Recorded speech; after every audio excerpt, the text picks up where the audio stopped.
First, I'd like to thank the organizers, and also congratulate organizers for holding this stimulating workshop. During the past few days was my sunniest days in my life, even though we are all trapped in this dark room. Well, today I'm going to talk about something I have been playing with during the past couple of years. We have been analyzing Horizon 5 hydrodynamic simulations these days, and I'm very much interested in the relations galaxy in clusters has, the empirical relation, understanding empirical relations in cluster galaxies. So today I'm going to talk about the galaxy morphology and their relation with cluster environment. So before I start, I'd like to review a few observational findings. On the right, I'm showing the fraction of early type galaxies in galaxy clusters. We are as a function of cluster centric radius. We are using galaxies in and around 93 AB clusters as a function of their absolute magnitude.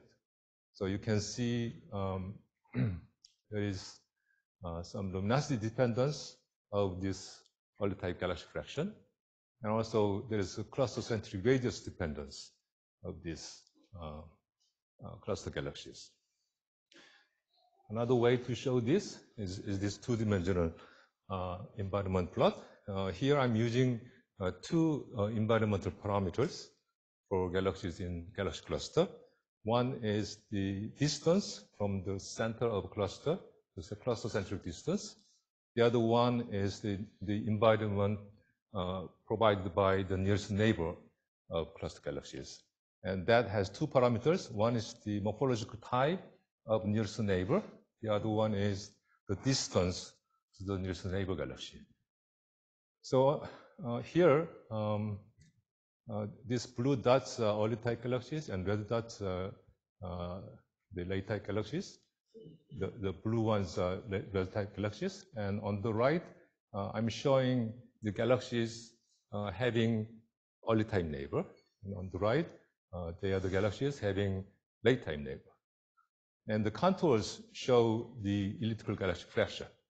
And the fact that they are horizontal means it's independent of cluster centric radius. It's outside the virial radius.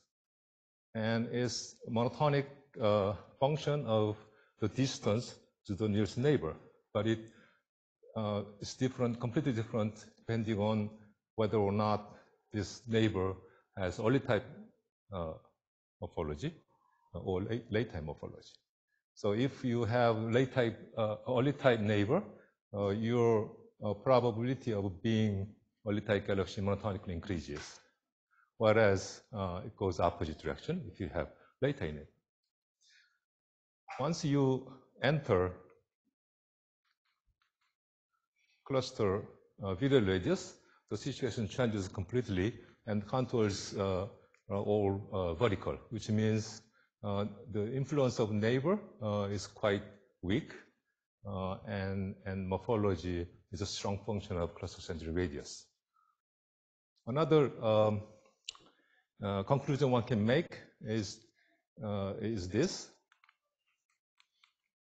So from 10 times the virial radius to 1 times virial radius, there is a lot of local density increase, but you see it's really independent of density, which means there is no morphology density relation. You appear to observe it because local density it has a statistical correlation with the nearest neighbor distance. So as you go to high density, your neighbor is statistically closer, but it's actually neighbor which is changing your property. Okay, so that's the morphology, and here I'm showing star formation rate. I'm going to show U minus R color and HR per equivalent width. Here, the contours looks different. here the contours are more or less horizontal, even inside the cluster virial radius, which means it is really the nearest neighbor which is affecting the star formation activity of galaxies. So here the cluster galaxies having the early type nearest neighbor, and here is the cluster late type galaxy having late type nearest neighbor. And again, when the distance to the nearest neighbor is shorter than the virial radius of neighbor galaxy, then you are strongly affected by the neighbor. And the direction is opposite depending on the morphological type of your neighbor. You see the similar dependence for the equivalent width of H alpha line. Okay, so that's short review of observational findings. One can ask, when did these relations start to appear and why they are appearing? So to answer these questions, I'm not answering all of this, I'm studying it right now. We use Horizon 5 simulation. So let me briefly introduce this simulation. This simulation used hybrid MPI plus OpenMP Ramses code, and it adopted the flat lambda CDM with omega matter 0.3. It has simulation box size of gigaparsec, and it has zoomed in region at the center of box, which has this size. It's a gigaparsec by about 100 megaparsec by 100 megaparsec. And in that zoomed in region, it has the resolution of about 1 proper kiloparsec. And we use stellar mass density to measure the galaxy morphology. And the parameter we use to classify galaxy morphology are two. One is asymmetry parameter, the other one is the Searching index. And we classify galaxies into three classes. One is irregular, and disk and spheroid. We first use asymmetry parameter. If this is smaller than 0.4, they are the symmetric galaxy. If it's greater than 0.4, they are irregular galaxies. And for symmetric galaxies, we measure the radial profile and try to fit such a profile. If the fit fails, then it becomes irregular too.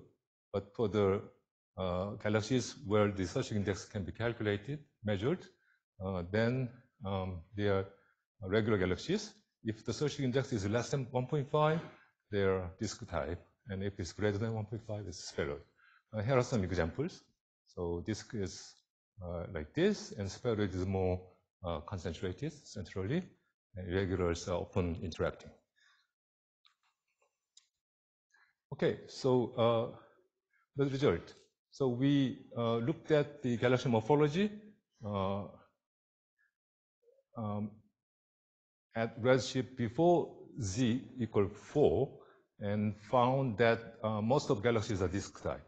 So 2/3 of galaxies are disk type, 2/3 at redshift 8, 7, 6, 5, 4. They are all about this.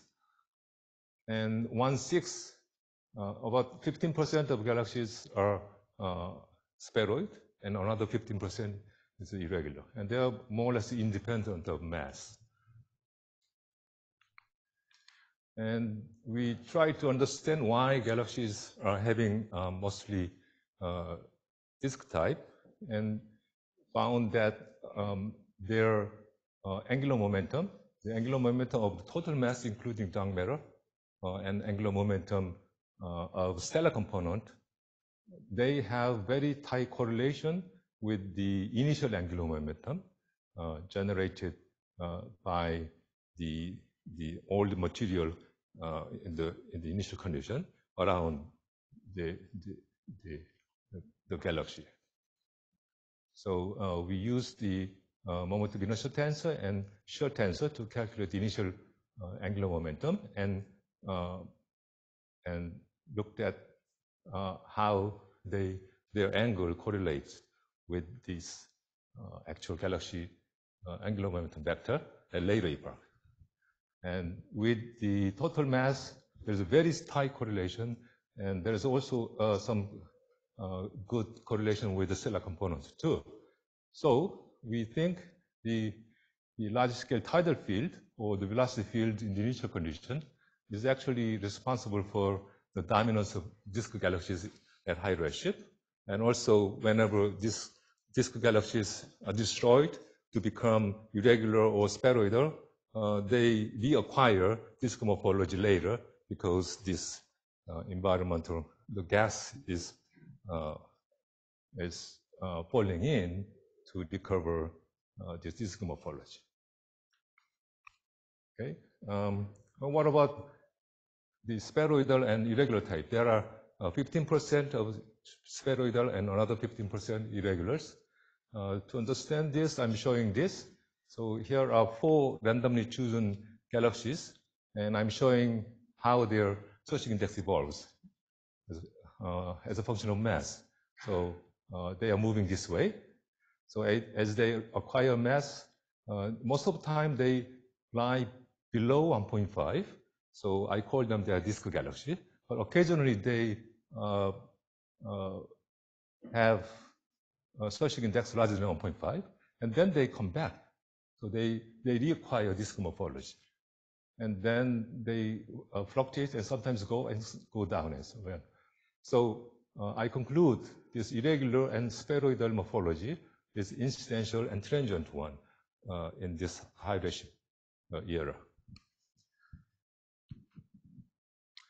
Okay, so what about the galaxies in clusters? Because that was for general galaxies. So to study, to understand this relation, empirical relation we found for cluster galaxies, we selected 162 the galaxy clusters with mass greater than 5 times 10 to the 13 solar mass at G equal 0.26. We chose this because this is the end of the simulation. We ran out of simulation time, so we couldn't go quite G equal 0. Then there are about 4,000 member galaxies belonging to these clusters, and we trace all of these member galaxies along the merger tree. Okay, so here we try to understand the relation between mass and morphology and cluster center radius. So let's look at this panel. So in this panel, I'm showing the searching indices of cluster member galaxies identified at the final epoch of simulation. And there, then I trace back to their progenitor and measure their searching index as well. And this is the cluster center radius as measured in units of virial radius at the final epoch. And you see, so the color represents the stellar mass of individual galaxies. So these galaxies are basically the central galaxies. And you see at ratio 2.6, for example, the searching index at the center and the searching index of the galaxies that will become member later, they all have almost the same searching index. So the searching index radial profile is flat at this redshift. And you see the searching index at the center is rising. So there is kind of special epoch of the universe where this morphology cluster center radius relations start to appear. And that is about redshift 2. And by redshift 1.5, which I missed here, but after 1.5, this relation is quite well established. At very late epoch, you see the searching index of the galaxies at the center start to drop a little bit, and that's mostly because of this disk galaxies coming in near the center. The massive galaxies continue to be compact, but there are some new galaxies reaching the center. So that's why this is decreasing. Okay, so this is the same kind of plot. Here, so this line is showing the galaxies sitting at 10%, within 10% of the cluster radius, and the left one was the galaxies at the outskirts of the cluster. So the galaxies at the outskirts of the cluster evolved this way, and the galaxies at the center, basically the central galaxies, evolved this way. And at high redshift, even though there is a huge mass difference, their associated this is not much different. But depending on whether they are central galaxies or future satellite galaxies, the evolution tracks are completely different. So, for example, at this mass scale, even though they have same stellar mass, the associated indexes are quite different. So we conclude that morphology depends not directly on mass, but on mass, the galaxy location in the cosmic web, and also how galaxy acquires this mass. Because by this time, these central galaxies are acquiring their mass mostly through merger, but the galaxies at this point is collecting their mass mostly through accretion. Okay, because I'm running out of time, I should hurry. Okay. So now let's look at the bottom panel, which is the showing star formation rate of individual galaxies. So again, I'm tracing back along the merger tree, and at high redshift to low redshift, this specific star formation rate is monotonically decreasing everywhere. But you start to see there is some the gradient appearing after g equal 1. Okay, and we conclude that this star formation rate and cluster-centric radius relations start to appear here. Okay, at g equal 1, except for the central galaxy itself, which is getting a lot of the satellite galaxies being merged. Okay, and the reason that these galaxies are becoming inactive, I think, is because they are getting any mass. Once they cross the virial radius, their mass growth stops. So they only burn their own material, the fuel, and the only way to evolve is to getting fainter and fainter. I mean, the star formation rate is decreasing. So basically the mass is fixed, and the star formation rate just monotonically decreases. Okay, so let's look at this one. This is I'm showing the morphology fraction as a function of cluster-centric radius. This is the disk galaxy and spherical galaxies and irregular galaxies. And these disk galaxies can be divided into passive one and the active ones. And you see most of the disk galaxies are passive by this time. But if you go to redshift 1, most galaxies are active galaxies. So there is the reversal in this fraction between passive and reversal, active galaxies. Okay, so this compares with observation. You see, this is the Vogler's plot for clusters. So as you go to the center, as you approach the center, the fraction of ellipticals are almost constant, but only at the center, it suddenly rises. Okay? And that's exactly what you see here. We have a lot of irregular galaxy fraction right at the center, but I believe they will probably become spheroidal by g equals 0. So they probably double this value. So there's almost a flat and then suddenly rises. So that's exactly what you see. And majority of cluster galaxies are actually disk galaxies, but they are lenticular. So they are passive disk galaxies, which are here. So we are more or less recovering these observational findings. Okay, to summarize, we use Horizon 5 simulations to study the empirical relations we found for cluster galaxies.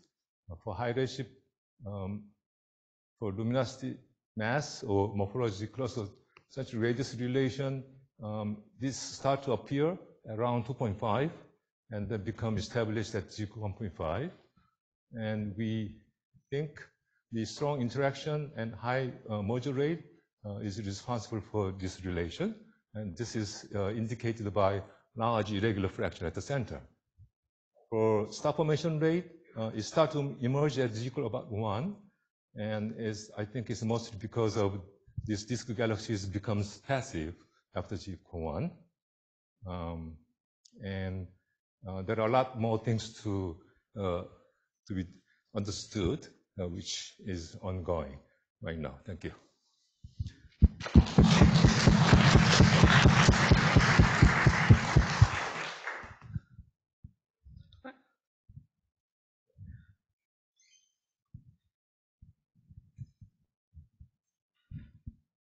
Hi, thank you. It's nice to see morphologies in a talk. Although it would be great to see what happens to the sizes too.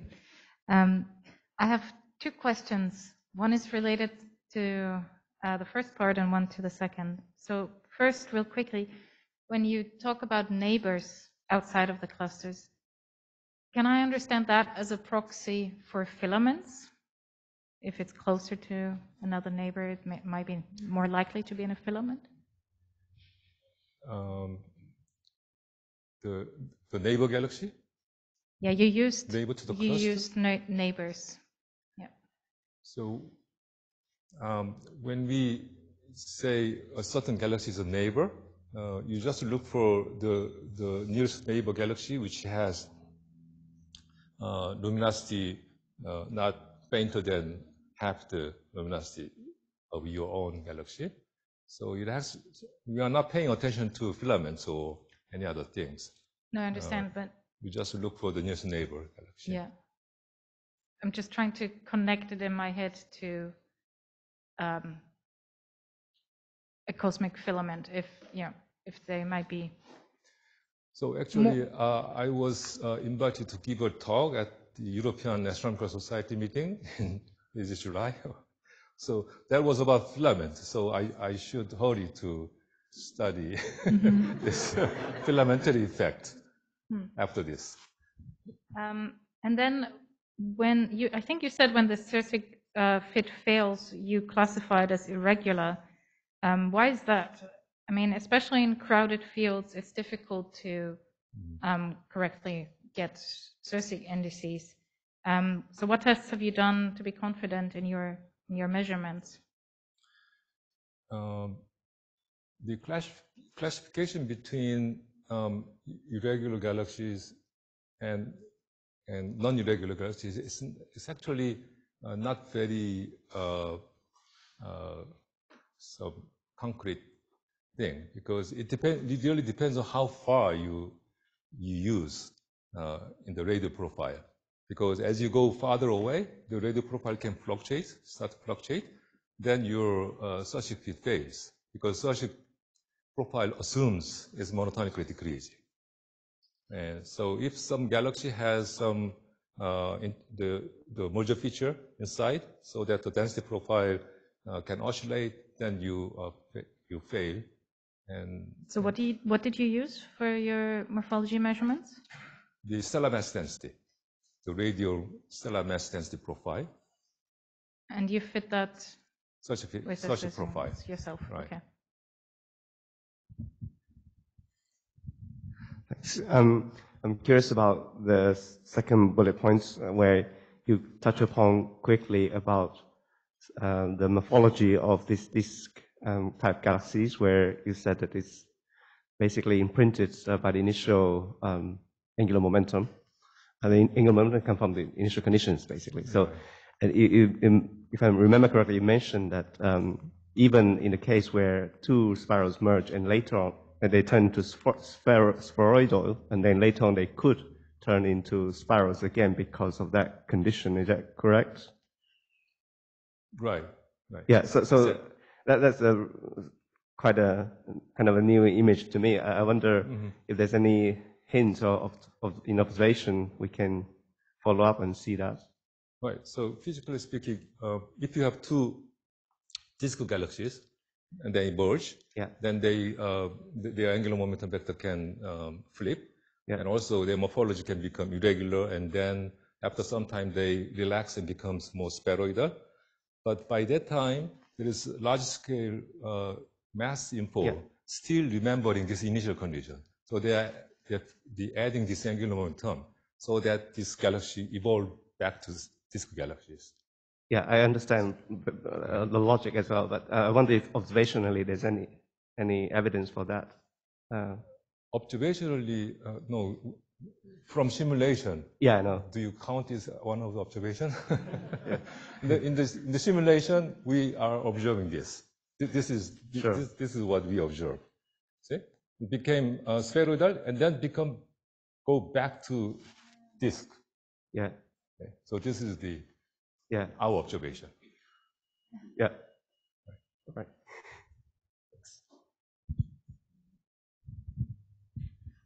So when you're studying this, when computing all these cluster-centric quantities at different redshifts, so when we study like the growth of clusters, even in your video, it's clear that the center of mass of the protocluster moves through as time evolves. Right.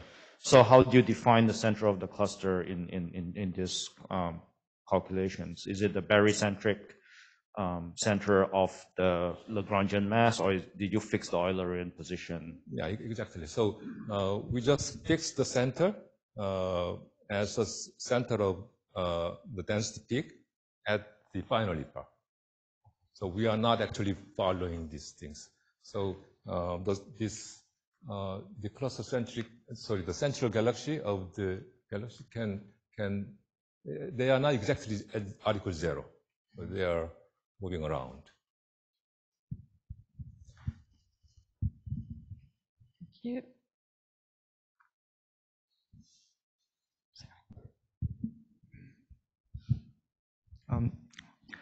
If we consider that you measure the surface index for the cosmic morning galaxies, of course, in observation, there is some massive disk galaxies in the high redshift is found recently, but in simulation, as I know, there is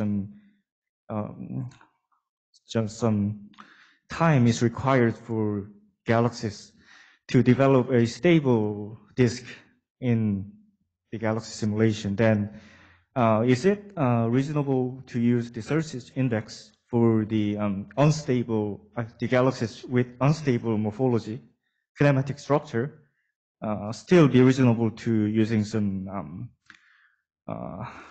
intrinsic, the proxy for the intrinsic kinematic structure of the galaxy?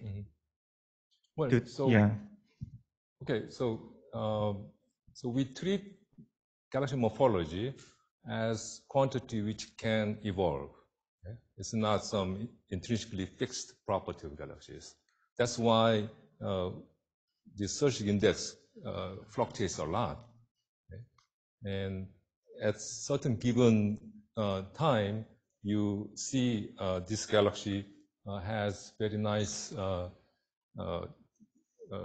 the social profile, having exponential disk. But the next step is suddenly become wildly different because of the strong interaction with the neighbor galaxies. So they are not stable. They evolve quite quickly. So the basic assumption for the analysis is that the intrinsic kinematic structure, for example, like V of sigma is proportional to the surface index at some reasonable range of the redshift, at all redshift. The morphology and V of sigma and also the color property and so on, we know they have very tight correlation at low redshift. Yeah, at low redshift, yes. That's not true at high redshift. So it's very wrong to talk about galaxy morphology based on V of sigma. at high redshift because they developed property at much later epoch. So you better, when you talk about morphology, you really have to use morphology, the shape of the galaxy. The kinematics you study separately.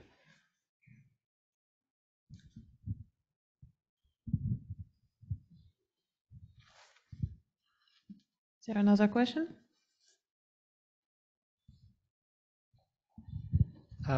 When you were showing the plot with the alignment between the TTT prediction and the spin, did you also try looking at the correlation between the amplitude that is predicted and the amplitude that you measure for the spin? So not only the direction. The amplitude of what? The amplitude of the spin. Does it correlate well with the amplitudes of the TTT prediction? We didn't look at the amplitude. Yeah, only the angle between two spin vectors. Okay, so let's thank Changbom. Thank you very much.